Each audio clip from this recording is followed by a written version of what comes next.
Welcome to Into the Supernatural, where we uncover how faith stands firm in the face of darkness. Our guest today is Hassan John, a courageous pastor who has witnessed the persecution of Christians in Nigeria firsthand. From villages burned to believers standing strong, Hassan brings powerful stories of suffering, resilience, and hope. Let's welcome Hassan to the show. Hi, I'm Billy Hallowell, and welcome to Into the Supernatural. Today's episode is about Nigeria and persecution, but we wanted to let you know that the episode was recorded just before President Donald Trump designated Nigeria a country of particular concern. We'll get into that designation on the show today, but you want to understand that that conversation happened right before that designation, and that is a designation that puts pressure on the Nigerian government at the hands of the U.S. government to take persecution seriously. We hope you enjoy this episode of Into the Supernatural. Well, I want to thank you for joining us here on Into the Supernatural. There's a lot to talk about today when it comes to Nigeria. This is an issue that it's made some headlines, but a lot of media outlets aren't really talking about it. For those who don't know, what is the current reality for Christians in particular who are living in the northern and central areas of Nigeria? I think there's a lot of things that people don't know is that Christians in Nigeria, right from our independence in 1960, we have lived in one kind of level of discrimination, persecution, or government policies that are not friendly to Christians for all this while, especially for Christians in northern Nigeria. But we've learned to live with it. It's just really not been an issue. As much as we have had amazing relationship with Muslims, and of course intermarried, and a lot of things have happened, but there's this discrimination that right from after the Nigerian Civil War in 1970, unfortunately we never healed from the Civil War that was fought on the Christian-Muslim divide between North and South. But like I said, various governments have tried to just provide what is a nation. Unfortunately, we've had a country, but we never had a nation, I would argue, right from independence because of this divide. There's this phobia consistently either in the polity or in the economy of Christian domination or Muslim domination. So we've lived with that until the early 200s, when we now started seeing this mass movement towards radical Islamic groups. And unfortunately, of course, most northern states decided that they were going to establish, or rather, the Sharia law. Every of them now set up the Sharia law from in all the northern. So that created additional tension again. But Boko Haram came into the scene 2008, 2009, and we're here today. You've seen this crisis firsthand, and I think a lot of people not understanding that background that you just described. Can you give us, because a lot of times when we talk about this kind of thing, we're talking sort of about numbers and statistics, and we've seen as many as 100,000 Christians being slaughtered over the last decade. We've seen other numbers that may even be higher than that. Can you share a story that captures the suffering and even the courage of some of the Christians that are on the ground there in Nigeria? Let me say that I have been a pastor in Nigeria, and my church was attacked twice. I have gone through churches where they've been bombed, first by Boko Haram, but communities that have been attacked by Islamist Fulani militia groups. I have been personally pinned down for about 3 hours on, I would say, on the 10th of January 2010, when bullets were flying all over the place and there was this massive attack. In fact, I've been shot at by the army while I was trying to get documentation and recordings and trying to understand and get statistics of what was happening. A soldier came in his armored car, turned his gun and fired in my direction. Thank God it was just a miracle that I survived. I've had a bunch on my head. I don't know from which other of these groups, I think for a long time now. So I've lived this. I have had a bunch on my head since about 2014 or thereabout. I can't even remember. It's just so long now. Because I've been in the field. So I have a journalist background. I've worked with the local media station for a while, and then eventually I became a stringer for CNN between 2010 and about 2016 or thereabout. So I've been in the field. I've seen firsthand.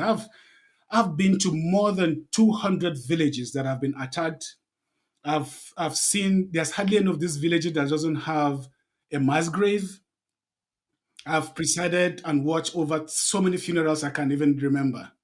As a matter of fact, it can be so traumatic that certain times I wonder why this is just surreal and all that is happening. So it's massive. It's massive. I've been to Chibok where those schoolgirls were abducted in April 2014. I've had meetings with their families.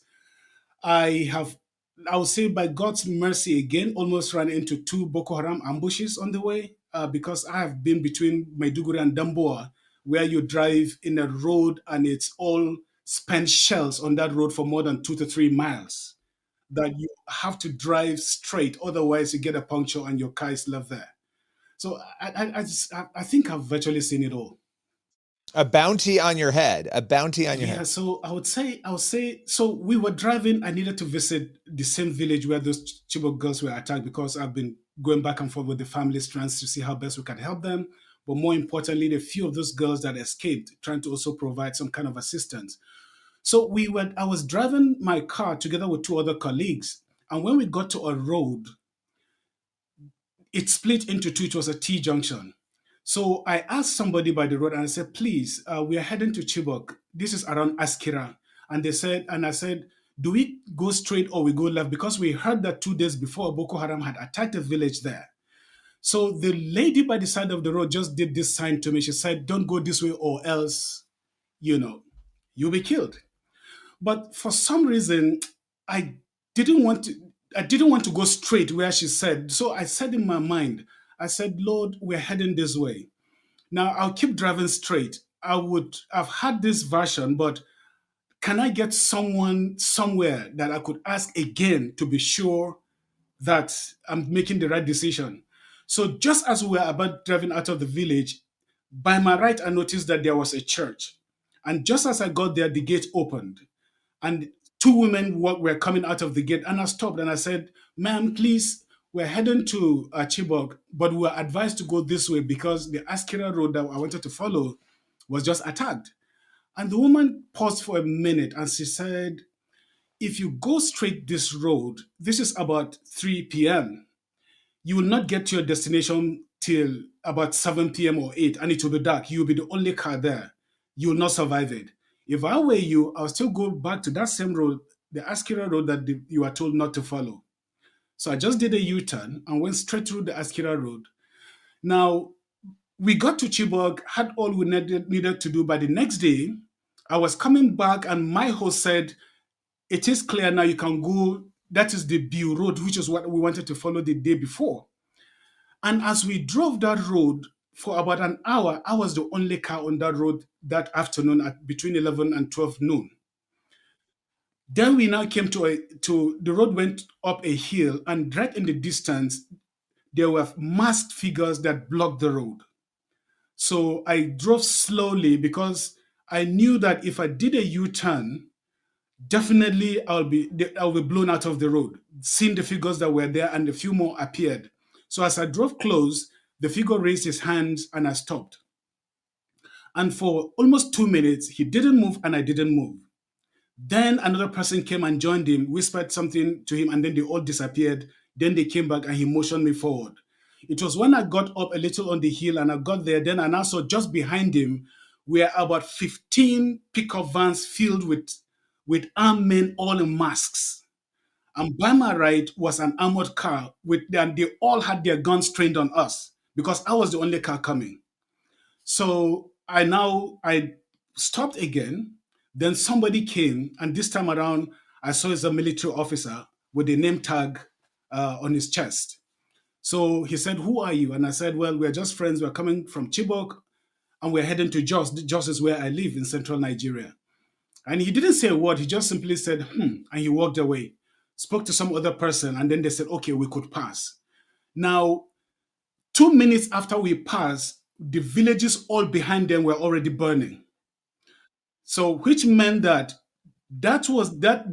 meant that they had engaged with Boko Haram in that community throughout the night because there were at least 6 villages that were burning, and that couldn't have happened within an hour or two. It must have happened through the night. And that was the road we would have come through if we had driven the night before. I mean, that seems like a miracle that you encountered these people who helped you actually go the right way, and you made that change. You know what? I've always said that was an angel, because till today, there is no way I could explain the coincidence that just as I drove to the last building that was a church in that village and the gate opened. I just can't explain it any other way. I absolutely was thinking the same thing. I was thinking it's an angel, and I was also reminded of Elisha and his servant. I think it's 2 Kings chapter 6, where he's like, "Open my servant's eyes, God." And I just believe that God must have supernaturally blinded them in a way that's not blind, like they can't see, but they can't perceive, or something, or it's something amazing. I mean, I imagine with all of the persecution that is going on in Nigeria and all over the world, as horrific and horrible it is, and that's something we want to bring light to, so that Christians all over who are listening to our podcast can begin partnering with you for prayer. I do believe that where sin abounds, grace abounds more. And so I'm curious, I mean, being somewhere that is so spiritually awake, so aware of the supernatural, unlike the United States, where miracles don't happen as much here because it's just kind of not our culture, though they do happen. I'm wondering how often you all are fasting and praying. I mean, because I would imagine it's just so in your face, in your field of work. Yeah, absolutely. Look, I can tell you, Jen, that I think I'm sitting here talking to you today simply because of God's miracle. And I've seen it happen again and again and again. Like I said, I was shot at the soldier. It was this soldier looked at me in the face and opened fire. It was just a brick wall between me and the soldier there kneeling on he went on one knee, raised his gun, and I called my friend and I say, down, down, down, and we all went down. Unfortunately, my friend took the bullet in his hind, but he survived. And just as I was half dragging him, half running with him, everybody ran away when they had the gunfire. And as I was dragging him, he was bleeding. I didn't know what to do. I was having a camera on one hand and dragging him on the other hand. Then somebody came and ran past us, but the person stopped and then came back. And then he said, lie him on the ground. I laid him on the ground. Then he took his car key and extracted the bullet. And he said, don't worry, I'm a doctor. So he tore a T-shirt that I was wearing and plugged the hole. And he said, no, he's going to be okay. And he ran off. Come on. And I'm like, do you think that was an angel? Or do you think that was somebody who was translocating? Because that is a thing. Like in the Bible, we see Philip. Philip gets translocated. And I'm like, Billy and I haven't had anybody on the podcast yet that's translocated, but I know of people that do it where sometimes they think they're in a dream and then they realize later, like, no, in real life, while I was dreaming, my spirit was taken up, thrown into another place, and like I just was there. I did it, and they think they're dreaming, but they're really there in real life. I mean, that's amazing to me. Like, I wonder whether it was a person or an angel or what, but that was God. Honestly, I can't say. Look, it is now, actually, I would say it's after that, on hindsight, when I sit down to ask myself, what just happened? Then I now begin to see and to think through, and I say, no, that just couldn't have been coincidence. I couldn't have just been an accident. And look, I have, the amazing thing is I have footages of all this. I always carry around with my camera. So certain times I sit down and play back this and I say, is this real? And then to convince myself, I see all the jumping footages as I'm running and I'm screaming and I'm talking. Then the camera catches this shot and it passes that shot and everything. And I sit down and I say, Lord, thank you for the miracle and thank you that I'm alive. And it's not just me. I mean, there are countless of us that are there that have had amazing experiences of what the Lord has done.